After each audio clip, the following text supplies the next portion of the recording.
I used to think overthinking was a personality defect.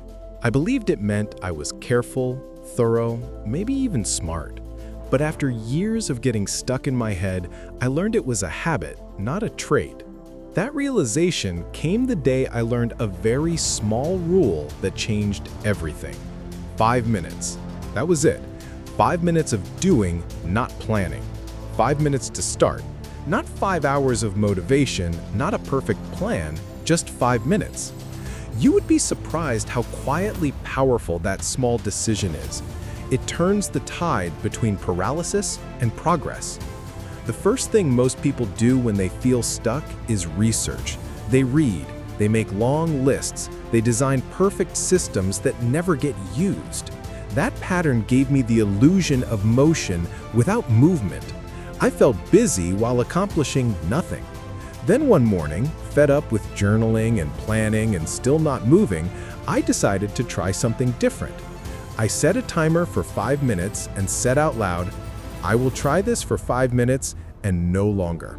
No expectation, no judgment. Just 5 minutes. The idea was ridiculous and obvious at the same time. It was small enough that my brain could accept it. Haha, that made it work. What happened in those 5 minutes was tiny and unavoidable. I started. The faucet of ideas became a trickle of action. It is shocking how much momentum a single start produces. The 5-minute rule breaks the mental lie that you need perfect conditions. It forces you into friction, and friction reveals whether the idea has life or whether it dies in the warm bath of planning. In one 5-minute run through a task, you learn what matters, what is hard, and whether you care enough to continue. There is a reason this rule works beyond willpower. Our brains are built to prefer effortless choices. Starting anything feels costly because the brain overestimates the work ahead. But 5 minutes short-circuits that cost calculation. You give your prefrontal cortex tiny, manageable proof that you can succeed. The dopamine reward for completion, even 5 minutes, signals the brain that the activity is worth repeating. Over time, the small wins build a habit, and the habit quiets the noise of overthinking. I will tell you about Maya, a friend who lived in preparation mode. She wanted to write a book. She bought courses, joined groups, collected advice, and never typed more than a paragraph. When she finally tried the 5-minute rule, she committed to write for 5 minutes every morning before coffee. At first it felt silly. 5 minutes is not a book. But because she started daily, sentences came easier, revisions became possible, and a year later she had a draft that would never have existed if she had waited for motivation to show up in full force.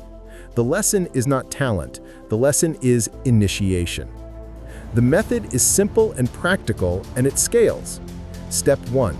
Pick one small, specific action you can do continuously for 5 minutes. Step 2. Set a visible timer and remove obvious distractions for that span. Step 3. No edits, no strategy shifts, just action. Step 4. When the 5 minutes end, give yourself permission to stop or keep going. The trick is this permission.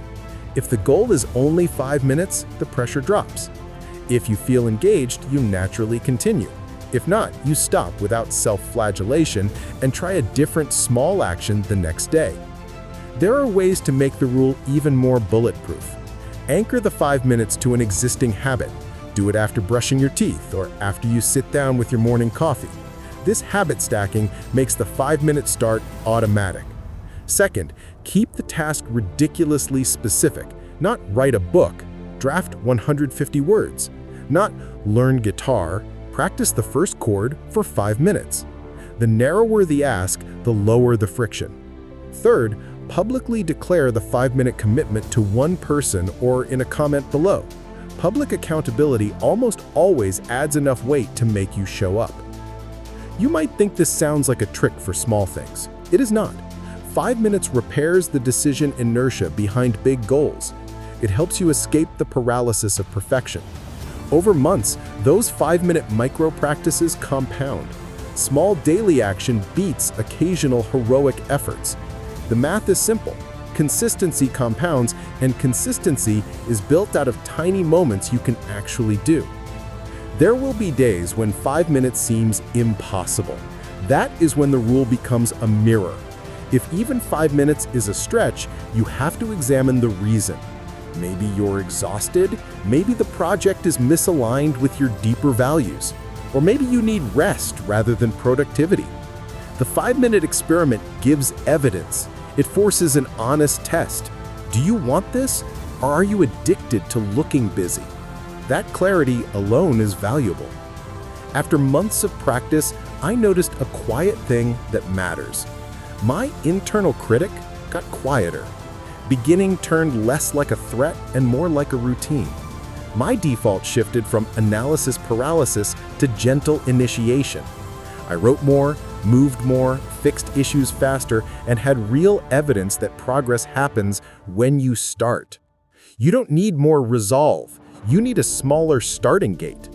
So try this tonight. Pick one small action you've been overthinking. Set a 5-minute timer. Do it. If you want, write what you tried in the comments so we can keep each other honest. If this rule works for you, you will begin to see how tiny starts rewrite big outcomes. Focus on beginning. Let the rest follow. If you liked this method and want a practical daily plan based on 5-minute starts, subscribe, and I will make a short series showing exact micro-tasks to build momentum across work, health, and learning. You do not need a long plan. You need the courage to start for 5 minutes and then return tomorrow.